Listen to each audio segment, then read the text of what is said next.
Hello and welcome to the AVForums podcast for Monday the 15th of August, and joining me on this short edition are Assistant Editor Steve Withers. I was this close to doing it in the water last night. And our special guest star, there you go, I thought of one, Mark Botwright. Can I just say I prefer podcaster without portfolio. Is that it? Are you going to do your quote then?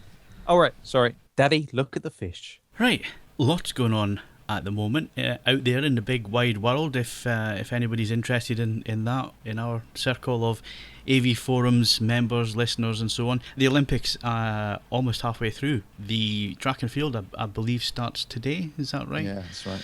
Britain seem to be doing pretty well. We seem to be on the same level as we were in Beijing. In terms of medals, there were lots of medals getting won yesterday in cycling and on the canoeing and so on. Not that I take that much notice in it myself, but it appears that we're doing okay. I mean, you can't get away from the Olympics at the minute because it's on BBC One, BBC Two, BBC Four, and they've also got another channel on Freeview for coverage as well. So you can't get away with it. Every news broadcast is nothing but Olympics. Yeah, so you can't really escape it at the moment.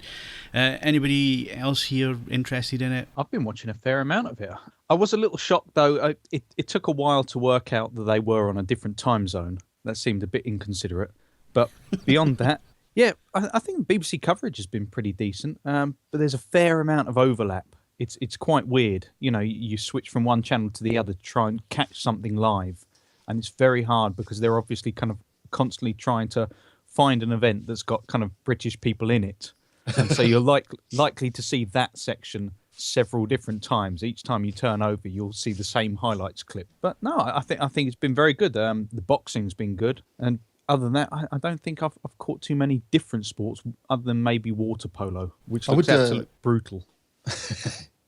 I wouldn't be too keen to be a diver at the moment after the pool went green. That was a bit unpleasant. What happened there?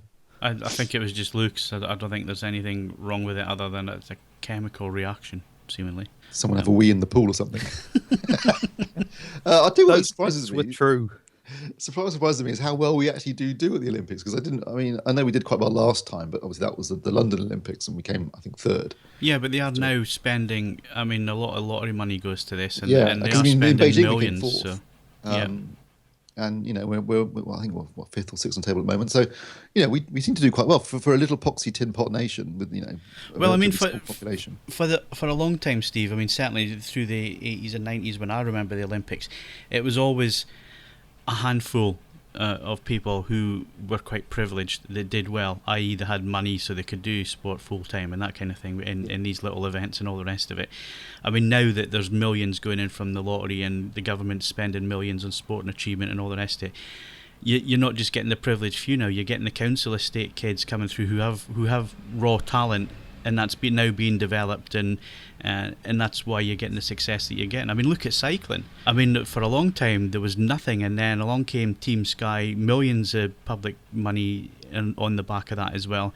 And look at Chris Froome, 3-time Tour champion now, and didn't do it. He hasn't done too well at the Olympics, but I think he's tired. Give the guy a break. You know what I mean? Yeah, and stuff like that. Bradley Wiggins, and then you got the velodrome and all that kind of thing. We've seen success where money's been spent and time's been given to make the athletes full time. So it just shows you that if you've got the right backing, the right financial backing, as well as good quality coaches and getting the kids developed and coming through properly, then it breeds success. Yeah, I think looking at last time, 2012, we did very well in specific. Like cycling, for example, we did very well in cycling, we did very well in athletics, we did very well in equestrian events. What seems to be the case this time round is they're trying to have a broader spread of medals across more disciplines than previously, which certainly looks like it's happening, because we've been winning things in gymnastics and diving, which we haven't previously. And obviously we've got big things still to come in terms of cycling and athletics, and hopefully Murray will do well in tennis as well. So I think we should. And don't forget water sports. We are an island, so we always do well in sailing and rowing and all that kind of thing. Yeah, and of course we had success yesterday in the rowing as well. That she's now, what is she, the most successful female Olympian? Granger. It is Granger, isn't it? Catherine Granger.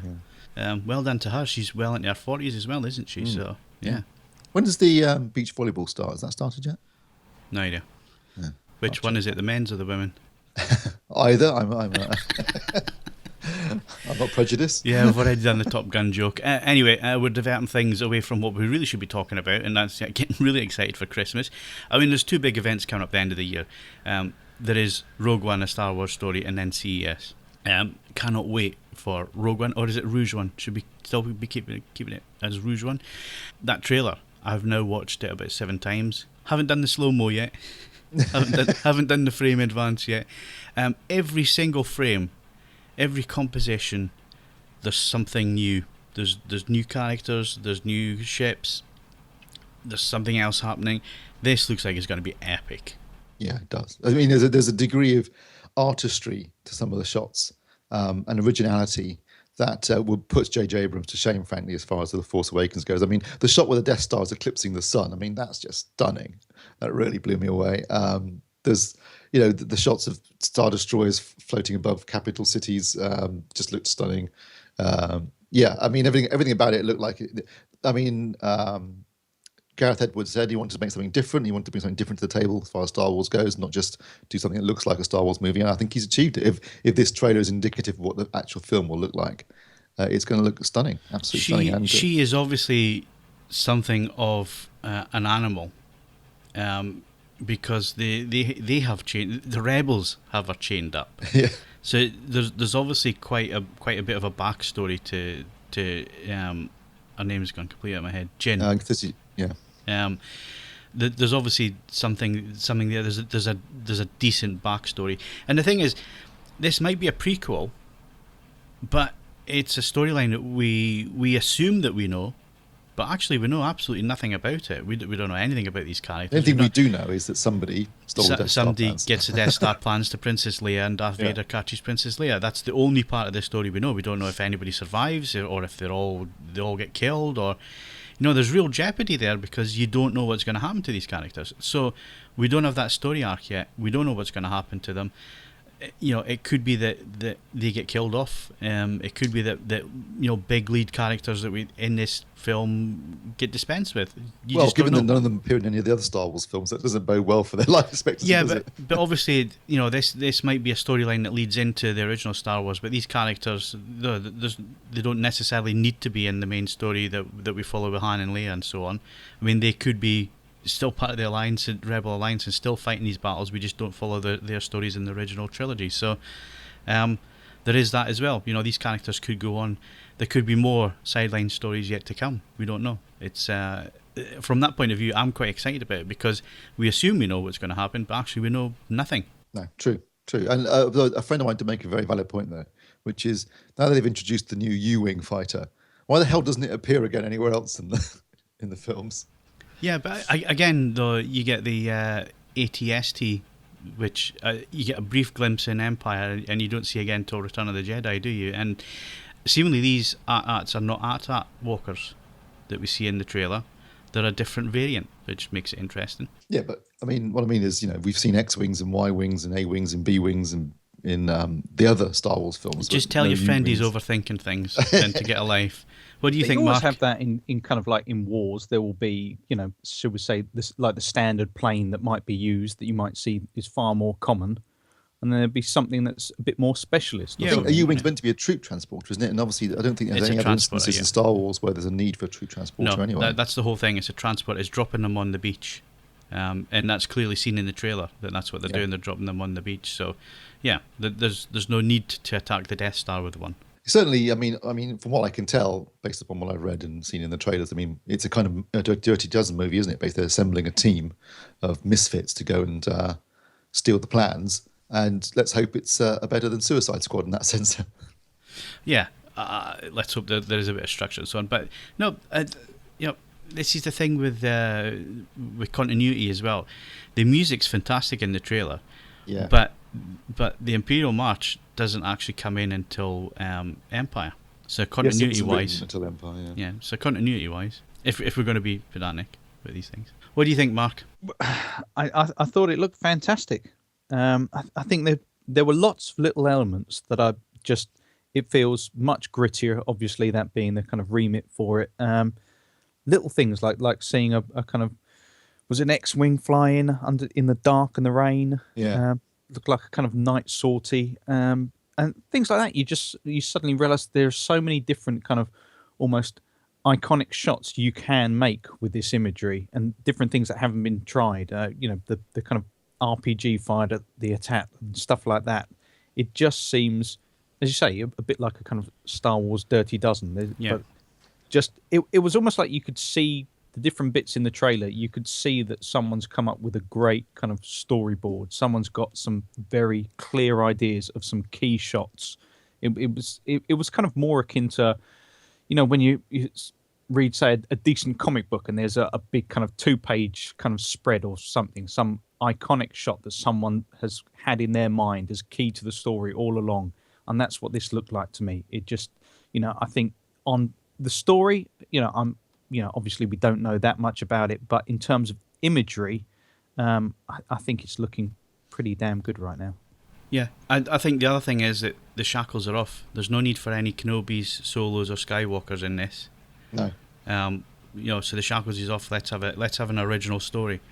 Let's have an original Star Wars story where we don't have to rely on, Yoda and the Force and all the rest of it. Let's get down and dirty and see Vader at his worst. That's what I want to see.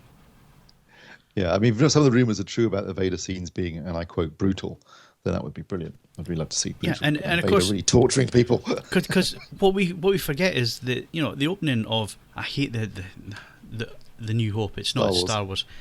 The opening scenes of that film are Vader breaking somebody's neck. Yeah, very. I mean? That's actually quite brutal scenes, isn't it? You can hear the bones crunching and everything. Yeah, totally, and that's what Vader was all about. That's why he was sinister and evil. So let's have more of that, definitely. Yeah, I think the shot of the X-wings that Mark mentioned, flying through the rain and at night, looked great. I mean, and you're right, Mark. There's so much potential that's rarely been tapped in Star Wars movies. I mean, it reminds me of the great shot in one of the few shots in the Force Awakens trailers that really stood out was the X-wings flying over the water.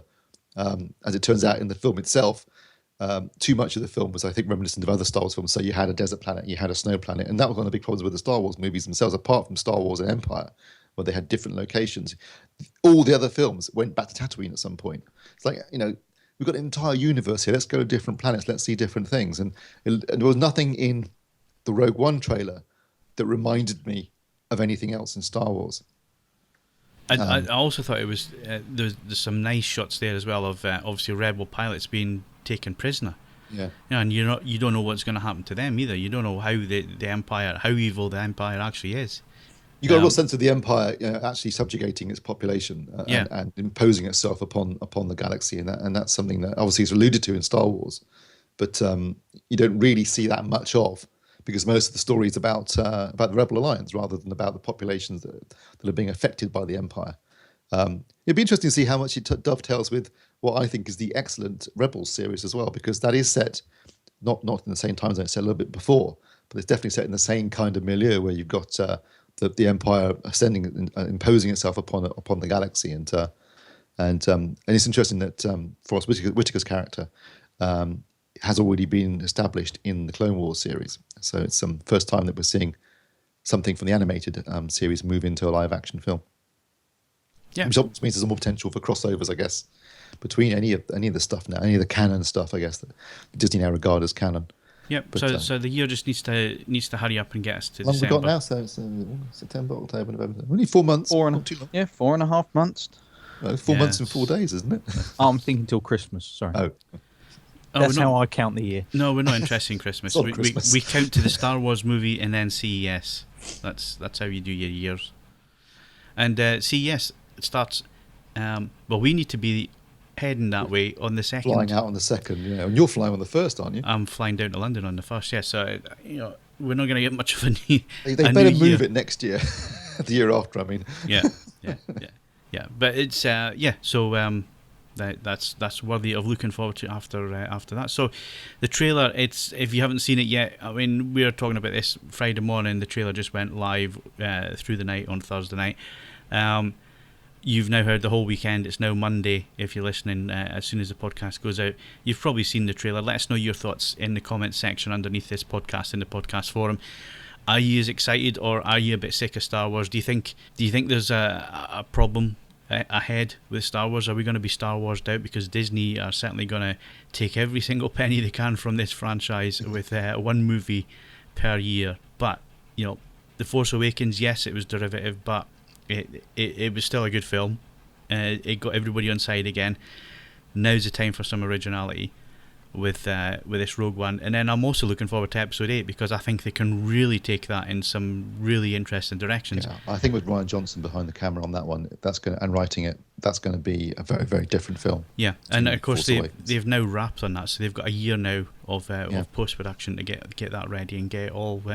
I wonder if we'll see a teaser for that before... I have no doubt that there will be a Rogue One. teaser trailer before Rogue One for that. Yeah. No doubt.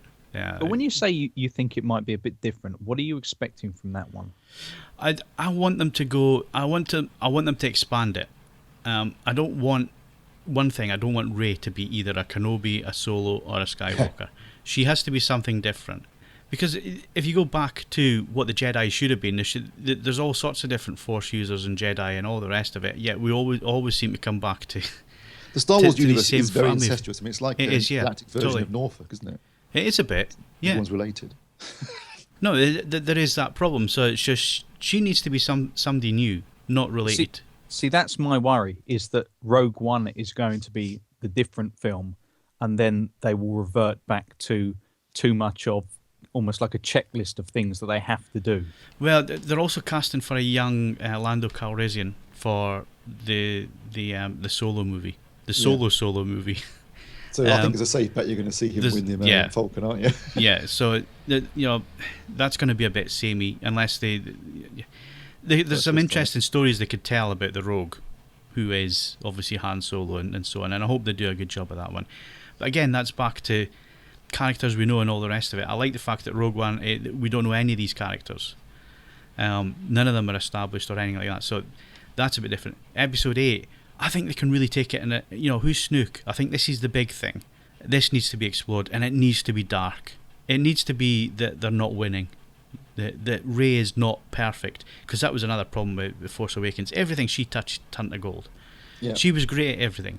So she needs to get, excuse the term, but she needs a right good kick in the knackers. Maybe she's the one. Maybe she's the one that's going to bring balance to the Force. The prophecy, which obviously was wrong about Vader. Well, no, because you assume that it's always going to be the good. You assume that it's always going to be the light side of the Force. That prophecy was fulfilled. He brought balance to the Force because the Jedi were in power at that point. There was no Sith, so he brought power to the balance to the Force by balancing it out. So the Sith took over. That was the prophecy, wasn't it? We're getting a bit deep here. I think we're overthinking this. Far too much. Yeah, but to answer your question, Mark, I'm really hoping that she's not related in any way to any of the main characters, that she's something new and there's going to be a nice big twist and everybody starts losing in the middle film. That's the way it should be in a trilogy. I think they've passed the torch now to a new generation. They need to move away from the older people, which basically means Leia and Luke, and let's forge a new path with the new characters and new adventures.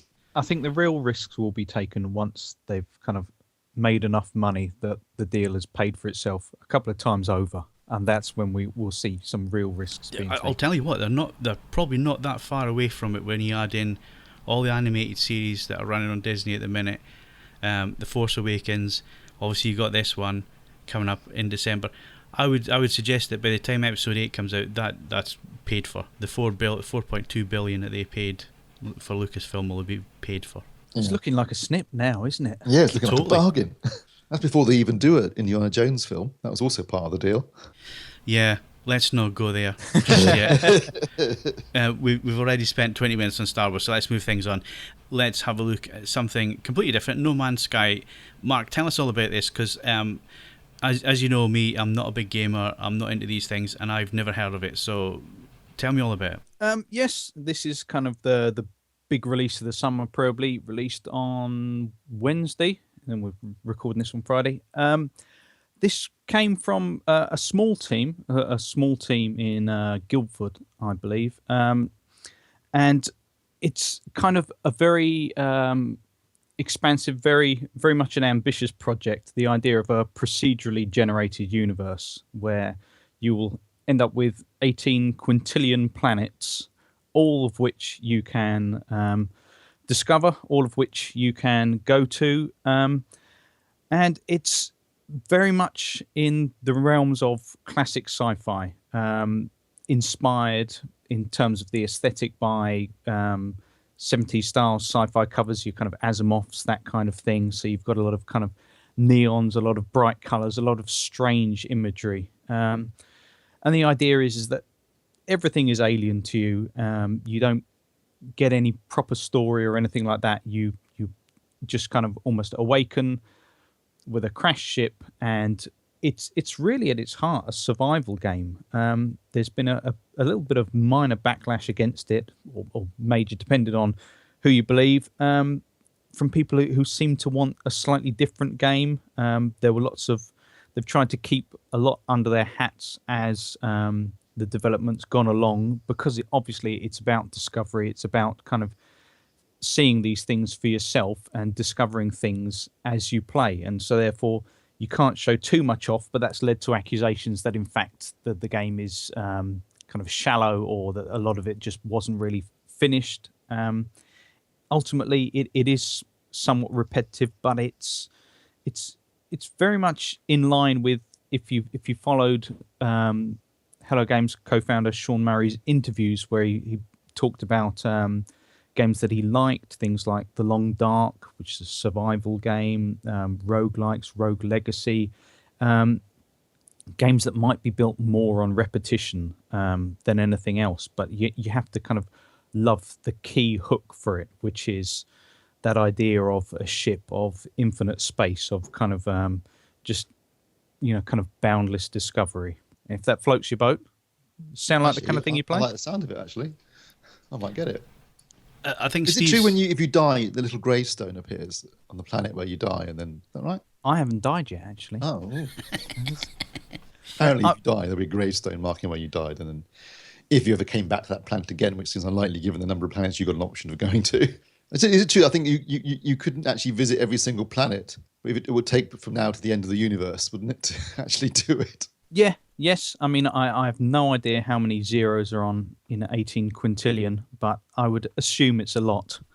It's obviously, though, with that, it always leads to the accusations, which is that it's going to be repetitive. And obviously, it will be. The question is whether it's repetitive within the time frame of just one playthrough, because I'm assuming that this is run by some kind of algorithm then, because they can't obviously sit and program absolutely everything if there's so many choices. So I think it'll obviously depend on how clever their algorithm is then. Yes, well that's the kind of big key selling point is the procedural generation, which is these things are kind of generated on the fly according to the seed value which is in that algorithm, and so therefore it will throw up lots of kind of different animal types, lots of different terrains, things like that. But unlike, say, a completely randomized game, if you then leave, go into orbit, do something else, come back 50 hours later, that planet should be the same because the algorithm's the same. Now, my question on this one is then, how much time are you going to have to devote to this? And is it one of these games that's likely to, no matter how long you spend in it, you're not going to make any kind of impact? Well, that's hard to gauge because, unfortunately, to start with, let me just say I've kind of followed it for a long, long time, but then I've tried in the past month to go on a little bit of a media blackout on this because it is impossible in the internet age to avoid some kind of spoilers with something that you're interested in. But it seems like the kind of early players have used, those who got the game before release, use some kind of exploits to try and get to the center of the universe very quickly. And I think that the time was something like about 30 hours. But I think a lot will depend on how lucky you get with the planets you go to, how rich they are in resources, the deals you make in trading. I've probably lost a few hours just by kind of buying the wrong mining tool and then immediately deciding I'd spend all my credits to upgrade that again. So it's really a case of how fast you want to try and get to that center of the universe and find out what the big reveal is. But they have said that that's not the end of the game. You can carry on after that. But as I say, it's built on repetition. So it all depends on how much you enjoy that side of things. If you look at other games, if you look at even something like a big kind of role-play game like Skyrim, people such as myself were sad enough to spend hours to try and upgrade particular skills, that you would kind of practically become a blacksmith for a couple of days or something like that, just so you could fashion some type of armor. It on the one hand, it's kind of quite sad and it is repetitious. On the other hand, if you like the key aspect of it, if you like what's on offer, then it won't seem boring. I mean, on a personal level, how much time do you actually devote to games, Mark? I mean, how long will you actually give a game? It very much depends on what the game is. It very much depends if it's a title I'm interested in at the time. To be honest, I'm not one of those people who will game every single day. I'm happy to kind of leave it for a week, sometimes two, if there's not a game that I'm interested in at that time. But when there is, then, I put in a few hours yesterday and the day before on this. It took me about 4 hours before I even left the first planet.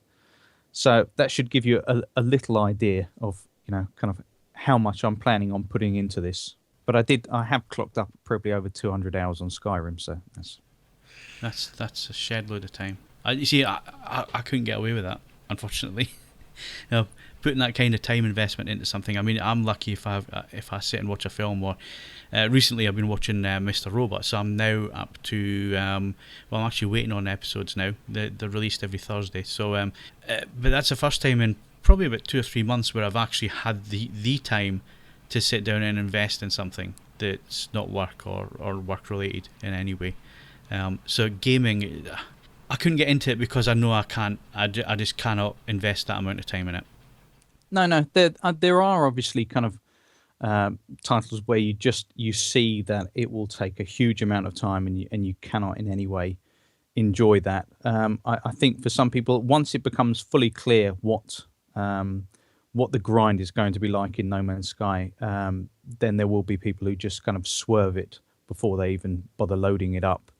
But I think with gaming, it's kind of overplayed how much time you have to invest in something like that, because if you take just things like the time that you might spend, watching TV for an hour or two, or, even when you're supposed to be working at a computer and then you kind of look at something else or other websites or this kind of thing, if you add up all that time, then, an hour, maybe a day, an hour and a half, something like that, isn't actually a great deal of time, I don't think. Yeah. Okay. I'm still not going to play it. I might. Sounds interesting. Sold me.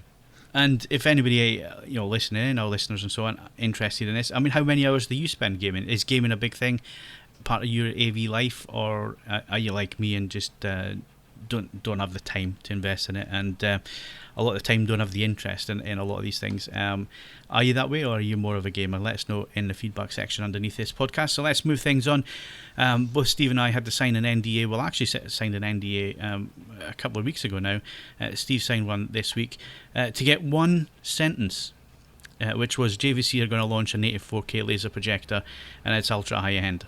Yeah, that was it. I signed it on I think it was on the Wednesday. Oh no, signed it on the Tuesday. The announcement was on the Wednesday. So my NDA lasted the whole 24 hours. And it was literally one sentence. JVC are to release an ultra high-end native 4K projector with a laser light source. That was it. So so no price is given, but it doesn't take a genius to work out that there's only one other projector with the same specifications as this, and that's the Sony. And it's £60,000, Steve. Yeah. So that kind of gives you an indication of, the JVC is going to be between somewhere in that. Yeah, ballpark. I mean, I think the words ultra high end are Yeah. never a good sign if you're looking for something cheap. Yeah. Not even high end, but ultra high end. And as you say, Phil, the VW5000 is 60 grand. So, even if it's less than that, I'm sure it will be less than that, but it's still going to be bloody expensive. that's a decent sports car. Yeah. It's where your priorities in life are. It's definitely a CI piece of kit. It's going to go into some rich people's home cinemas. There's no doubt about that. It's going to be a very niche product and very limited. And this points to a question that came up in the thread and has come up a few times, and that is, why have we not got any 4K projectors yet other than the Sonys? And this is where we really need to take a step back, because yes, TVs have 4K. There's lots of 4K TVs. In fact, you probably can't buy a 1080 only TV now. I think you can only buy a 4K and TV nowadays, even in the Pretty budget. much, yeah, there are some available, but there are some, but they're very limited now. 70% of the range now is 4K. Yeah, so give it next year, and you'll be small screen sizes only when it comes to 1080. So how come the projector market hasn't moved on? Well, it's 1% of the display market in this country. It's probably under 1%, but let's be kind and say it is 1%. It is a niche market. As such, they just do not have the economies of scale, Steve, to produce the components in such numbers that the prices fall quickly. Yeah. I mean, there's two issues here, isn't there? There's the economies of scale required in order to produce something at a realistic price, which clearly Sony, as a manufacturer of projectors for cinemas, has leveraged off the back of, but they've also really sort of, bet the farm in terms of 4K as being their big thing, because they do cameras as well and all this other stuff. But the other thing is, it's physically getting that many pixels down into a realistically sized chip as well, isn't it, Phil? Yeah, I mean, totally. The cinema projectors, they just basically use a bigger chip. That's what they've done. It's bigger, because you can have a huge projector in a cinema and it doesn't make any difference.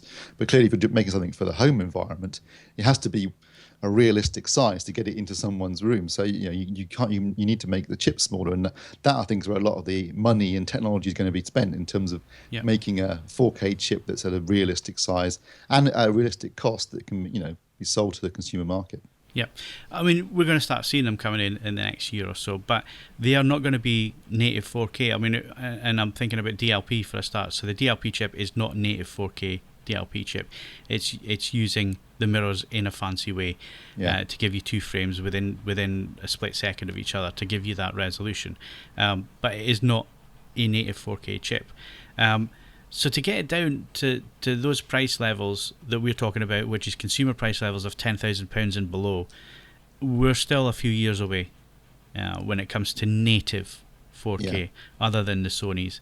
And I guess we just have to accept that is going to be the case because the economies of scale are so much smaller than they are in the TV world. The other issue we have as well is HDR, and HDR does not translate very well to projectors because of the brightness issue. Now, you have two issues as well with the brightness issue, because if you go too bright, certainly in JVC's case, you raise the black floor, Steve. You do. And there's no way around that, really, when you are shining light onto a screen. You can only get blacks to a certain level when you're talking about no reflected light and so on. And if you're going to up the lumens and you're going to up the brightness for HDR, you're going to affect the black levels as well. So they need to come up with a way, because a dynamic iris is not going to work. Well, no, the solution is a laser light source, and this announcement got me excited, not because of the native 4K aspect, and certainly not because of the potential price point, but because if JVC can introduce a laser light source into their eShift projectors, I think that's going to be great, because we both know from using eShift and also I know from comparing Blu-rays with Ultra HD Blu-rays on a 4K TV, the increased resolution isn't that big a deal. No, it's everything else. But if they can deliver a laser light source and really effective HDR on a projector with the deep blacks but the brighter highlights, that could be a real game changer. So I would be more interested in seeing an eShift laser light source JVC projector with HDR, and 100% TCI-P3, 10-bit. They can deliver that, you'll be getting a fantastic performance. And really, the native aspect is actually a moot point to a certain degree. Yeah, but of course, you're still talking about tens of thousands of pounds at this moment in time for that technology. It's just the way of the world at the moment. Maybe, but I mean, obviously, Epson have set a price point of $6,000 for theirs. I mean, I think they could probably sell more projectors if they took that approach than trying to sell a very expensive native 4K projector. The Epson came close. I mean, it's certainly 98% of DCI-P3. I think it actually might even be 100%. And it does eShift and it's 10-bit. I don't know about its. I don't think it can't do HDR, and I don't know if there's going to be an upgrade for that. But it suggests that that's not that far away, though, in terms of a 10K, sub 10K laser light source projector of that nature. You're talking about £10,000, not 10K as in resolution. Sorry, yes, £10,000. Yeah, just so you don't confuse people there. it's one of these things where I think we're wishing things to happen a bit quicker than they're actually going to happen in this marketplace. So we can't accuse JVC of going in there and ripping people off, because that's not the case. This technology costs that amount of money at this moment in time. That is just the reality of where things are when it comes to the display market, when it comes to projectors. And the thing is, I mean, you've got an X5000, Steve, I've got an X7000. They're 1080 with eShift resolution upscaling on them. I've been watching UHD Blu-rays on there. A lot of the UHD Blu-rays are 2K masters anyway. Yeah. At the moment, there's very few, actual 4K masters out there. And at this moment in time, I cannot say that I'm not disappointed with the picture quality that I'm getting. And HDR, it looks all right, but I'm not that fussed about HDR on a projector at the minute. It just looks so bloody good at the minute with the wider colour, the slight step up in the resolution, although it's not the be all and end all of the things, and those black levels and that cinematic looking image. We've never had it as good, and yet we're wishing for more and more and more. And I think, I guess my message is give it time, because it's going to have to take time to move. And these are the baby steps that JVC and Sony are taking at the minute with these native machines, laser projectors, tens of thousands of pounds. 2 or 3 years from now, that'll be down to the 10K mark, I think. Yeah, definitely. I mean, that's what we can see the direction we're going in. It's just a question of how long it's going to take to get there at a realistic price. But we know what the end game is, and I think that's for projector fans, that's really exciting. Yeah, and I guess the other thing is look at where commercial cinema is going. I'm really impressed with my local Odeon, but I know there's absolute flea pits out there as well, and and places that seemingly have digital projectors, but the lamps are turned down really low to save money, and you can hardly see the image on the screen and all the rest of it. But if you get a good digital projector in a cinema these days, and good presentation, when you actually study the picture quality, you're still getting better at home in terms of black levels and so on at the £5,000 mark. Looking at a JVC or the Sony VW machines, you're outperforming the cinema in lots of image aspects at the minute, unless you go to a laser presentation like Leicester Square, Steve, which you experienced with the black. I've been lucky enough to experience both IMAX laser and Dolby Cinema laser projection.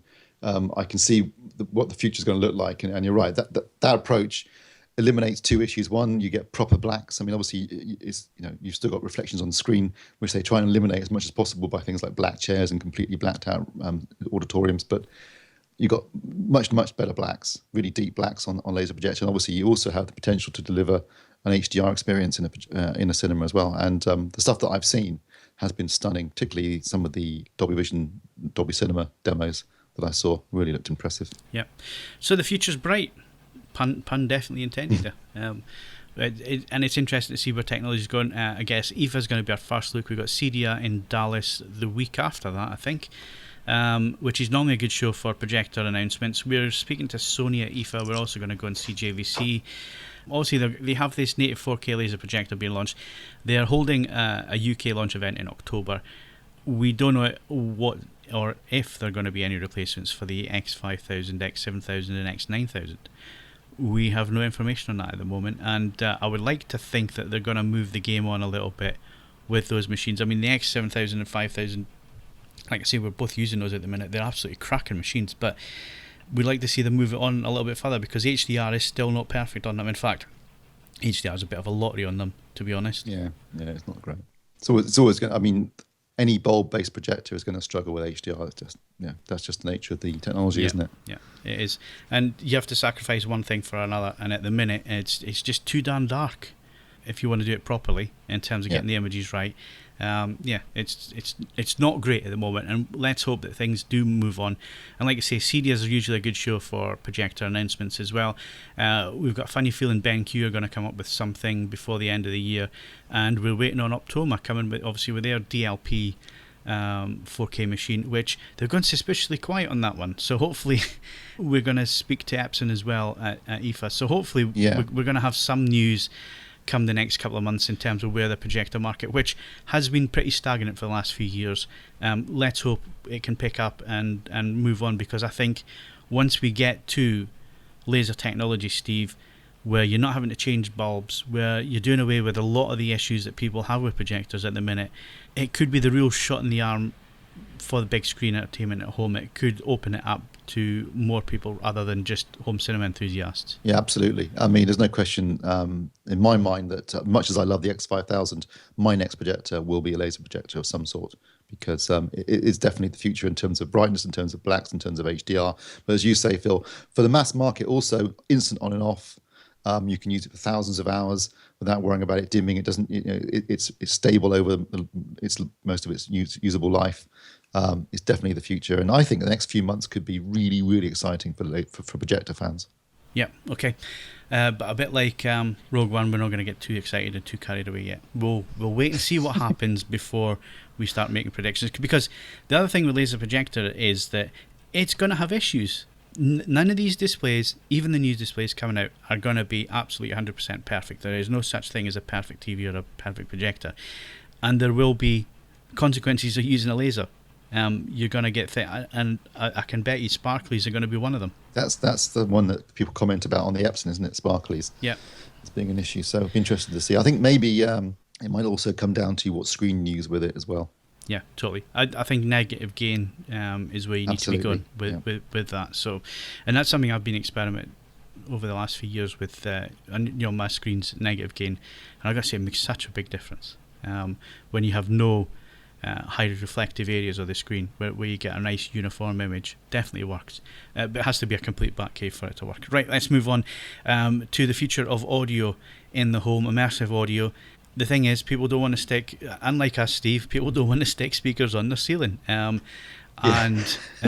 This came as a massive surprise.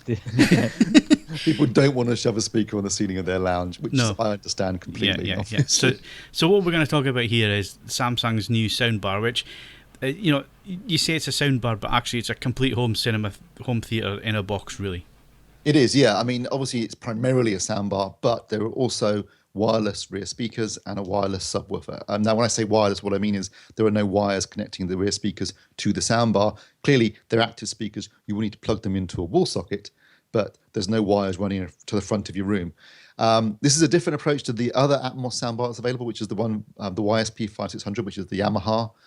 That is a single soundbar with an optional wireless subwoofer, and that actually does just generate all the audio from a single point at the front of the room. I actually prefer the Samsung approach. I think, if you have the option, if you can do it, rear speakers are always better than that trying to bounce sounds off of sidewalls and rear walls and this sort of stuff. You've actually got a genuine surround source. These rear speakers have a forward-firing driver and an upward-firing driver, and the soundbar has 3 forward-firing channels plus 2 upward-firing drivers. So you're creating a 5.1.4 Dolby Atmos surround configuration. And now, the key factor here is, obviously it's easier to install than a full AVR and speaker setup, and you haven't got to put speakers on the ceilings. But how effective it's going to be will very much depend on what kind of ceiling you've got in your lounge. Now, if you've got like a vaulted ceiling, this ain't going to work.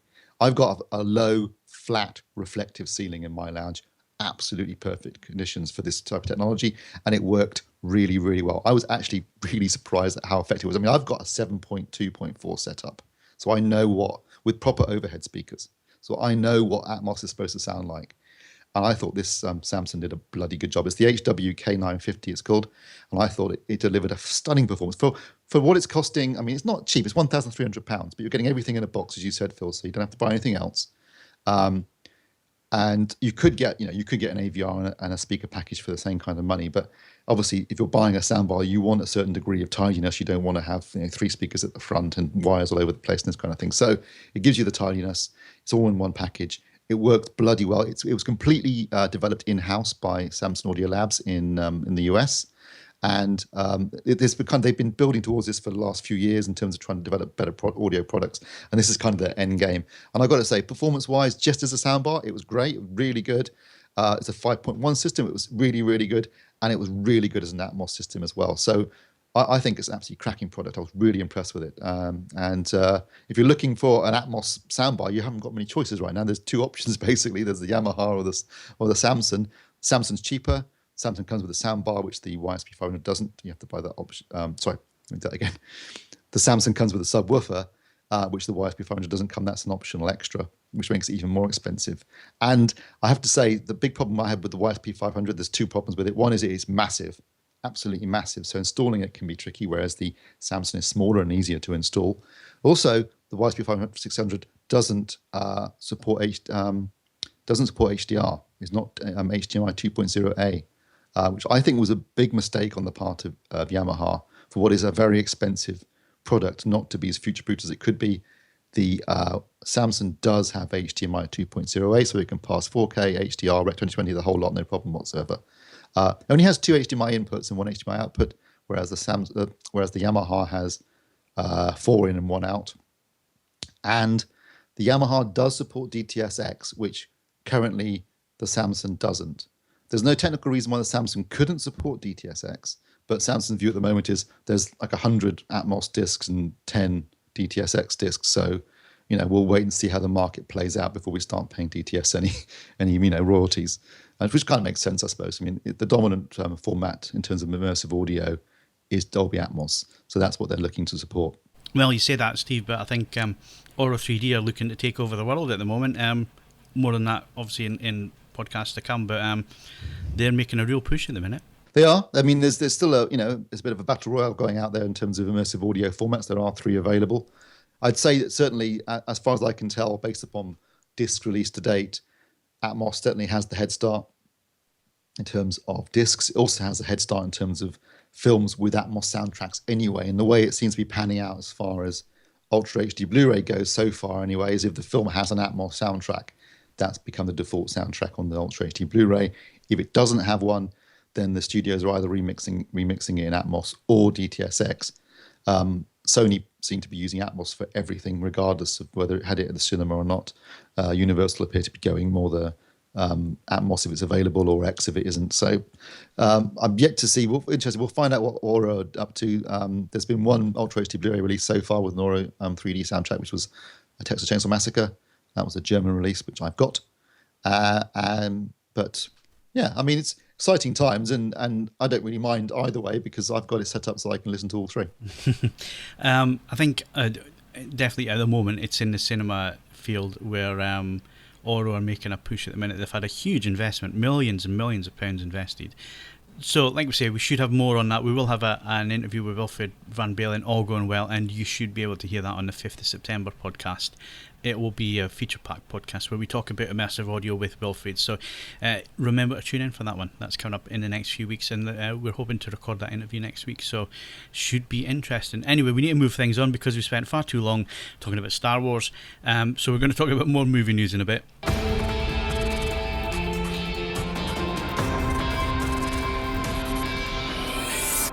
Okay, so moving on to movie news and films opening this Friday. I guess the big one, Steve, is going to be David Brent, Ricky Gervais coming back, Life on the Road, reintroducing a well-known character from The Office. It's getting panned in a lot of reviews at the minute. Yeah, I haven't actually read the reviews yet, but you told me it's not been getting reviewed well. It looked quite funny in the trailers that I've seen. I was always a bit nervous about the fact that Stephen Merchant's not involved, because obviously The Office was co-created, co-written and co-directed by Gervais and Merchant. The fact he's not involved in this rang alarm bells. The fact that I haven't really seen anything by Gervais since Life's Too Short that I thought was really good isn't ringing alarm bells. I mean, I saw his special correspondence film that he did for Netflix, and that wasn't very good. I'm not surprised it's getting banned, actually. Out of interest, how did when Alan Partridge came back with Alpha Papa, how was that received? Really well. That was good. Yeah, that was received quite well, actually, when that came back.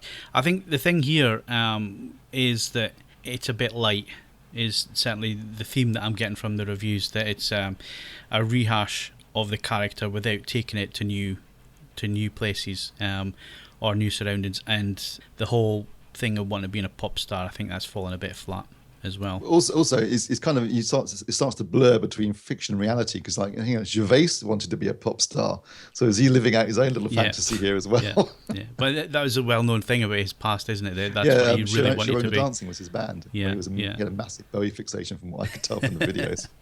I mean, some of the stuff that I've seen, in trailers and exclusive previews before films and stuff at the cinema that I've been recently, there's always been a clip or something. There was one with a tattoo, which was really quite funny. There was also a Gypsy Woman music video shown before one of the films, which seeing it with an audience and getting the laughter. I mean, there was a woman 2 or 3 rows in front of me. I thought she was going to have a fit. The amount of laughing, and it wasn't that funny. You know what I mean? It was more funny getting the reaction from the audience than some of the jokes that was on screen. So it doesn't surprise me that it's going to fall flat, but I'm going to go and see it with an audience anyway. I think that's the way you have to see something like that. I always wonder whether, like you say, certain films really benefit from an audience, horror films and comedies, basically. Yeah, totally. And if the audience are into the comedy and laughing, it tends to make you laugh along as well, because you can't help yourself. If you're showing it to a room of po-faced critics, maybe that's not the best environment to judge a comedy. Yeah, totally. I mean, one of the best cinema experiences I ever had was an absolutely packed cinema for Trainspotting back in 94, 95, I think it was. 95, yeah. You know, it was the premiere weekend. It was in Edinburgh with a full audience, and when he did the whole, I don't hate the English things, they're just beeps. And one of the guys stood up in the cinema and went, "Yeah, you're right." You have to get the beat machine out. It was brilliant. It was really funny because, you know, a lot of us in that cinema knew those characters. You know, we'd met those characters in life and in general, and you know, there was a lot of humour in there. I then saw that film again in Cornwall. I was on holiday, went to see it with some friends when we were on holiday, and went in that cinema, and it was a completely different film. Completely different because the audience were not laughing where they should have been laughing, and it, like you say, it just made it a completely different film because of that. Yeah, because the audience weren't participating, because it was an English audience, and a lot of the jokes they weren't getting. Worse than people not getting jokes, though, I think, is when people laugh too hard at jokes that aren't funny. Yeah. That can actually turn you the other way and think, right, that's it. I'm not laughing now. Yeah, so I'm going to go and see it anyway. I don't know about you, Steve, but I think I probably will. Yeah, I think it'll be good with an audience, and that's always a good indicator as well as to just how funny the film is. Because certainly the clips before the trailers and stuff recently in the cinema, everybody was laughing. You know, there wasn't silence. So we'll go and see that. The other one's Lights Out. What's that? It's a horror film produced by James Wan, who made the Saw movies. I actually know nothing about it. At all, actually. Watch the trailer. Watch the trailer, and you will have learned absolutely everything about it. Oh, is it one of those? Well, maybe I shouldn't. No, it's one of those where it's actually the first. I know what this is, because this was based on somebody made it as a YouTube video, didn't they? It was like an experimental film student thing. I remember seeing this a year or two ago. And he got the deal to make it into a full film. It's an interesting premise, though. Yeah, really interesting. The first kind of 20 seconds of it's that these kind of ghosts, whatever it is, you can see it as you turn the light out, and so it appears as a silhouette, and then you turn the light on again, and it's gone. It's gone. And the first kind of 20 seconds of the trailer, what we were talking about the other week about trailers giving too much away, actually sets it up really nicely. And I was thinking, this looks really scary. And then throughout the rest of the trailer, they actually tell you what the mystery is at the centre of it all, who it is that died, and you just think, hang on, that's the whole point of a horror film, is you find out the kind of whatever the hammy story is about someone who died and a spirit that can't rest or something. Yeah. Don't give that away. It's just terrible. I remember seeing the original video on YouTube, because it was one of these things that went viral very quickly, and it was all over Facebook and all over Twitter and all sorts. And I remember being genuinely creeped out by it.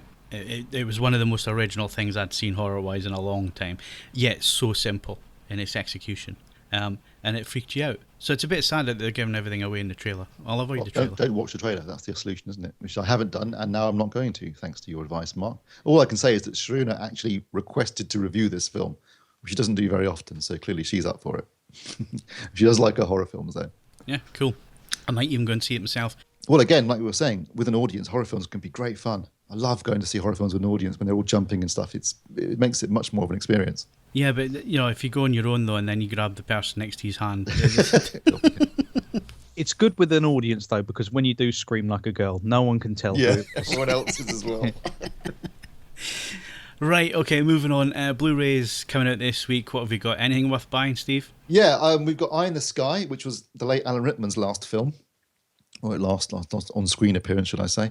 Helen Mirren as well. It's basically a film about a drone mission. So they've got a US drone team that pilots are in Nevada flying the drone. The drone's over a house in Nairobi, in Kenya. And there's some people on the ground in Kenya. There's a team running the whole mission who are based in London, which is Helen Mirren. There's also a cabinet office team who have to make decisions. And basically, they're trying to decide what to do about a certain situation. I don't want to give too much away. I thought it was a really good film. And they no one wants to make a decision. Helen Mirren wants to drop a bomb, but people don't want to let her do that. People don't want to kill innocents. What about the collateral damage? It's a really interesting film about modern warfare. I thought it was great. And it raises some really interesting questions about killing from a distance, what's the best response to certain situations, who takes a decision, what's the legal implications of the legal ramifications of it. It was a really good movie, really tense. It didn't look that great in the trailers and the clips I saw when it came out, but I thoroughly enjoyed it on Blu-ray. So I'd recommend that quite highly if you haven't seen it. I think it's a really good movie. The other film coming out is The Huntsman: Winter's War, which is a prequel/sequel to Snow White and the Huntsman. Which is okay, given the fact that Snow White's not in it for various reasons. I actually interviewed the director of this film, and who's a very nice guy, and he did have some interesting things to say about HDR in particular, because this is actually being released on Ultra HD Blu-ray and HDR by Universal in the States in a week's time. And he said that when they first said we're going to do this in HDR, I said to him, "Were you involved?" He said, "Yes, I was." He said, "When I went into the grading suite, I thought this is going to be a complete waste of my time. I went in, doubting the whole concept. Came out an absolute true believer. I thought the image quality that we could get using HDR was better in many respects than what I could deliver in the cinema." And he said he absolutely amazed by what we were finally seeing on screen, the things we were seeing on set. He said, "I thought it was stunning." So if you're interested in his thoughts on HDR and also immersive audio, check out the interview. Yep, and that should be up on the site by the time this podcast goes out, as well as a review of the film, which I think Kaz is doing, isn't he? Yes, Kaz is doing, yes. Yep, good stuff. Right, so Ultra HD Blu-ray. Is there anything recent coming up there? Yeah, there's been some announcements for new stuff. So basically, as I just said, Winter's War and Snow White and the Huntsman are coming out next week in the States, at least. In September, we've got Now You See Me 2 coming out in the States. We've got Labyrinth coming out as well in September. And announced for September the 27th in America, at least. Warcraft, Everest, and Central Intelligence. They're all coming out on Ultra HD Blu-ray. Then in October, we've got X-Men Apocalypse coming out from Fox and X-Men First Class. And also in October, Sony are releasing the Da Vinci Code and Angels and Demons. Obviously, they're tying that in with the release of Inferno at the cinema. So quite a few titles coming in the next couple of months, and more to come. I suspect in November we'll be seeing Jason Bourne getting a release, definitely, and Suicide Squad probably.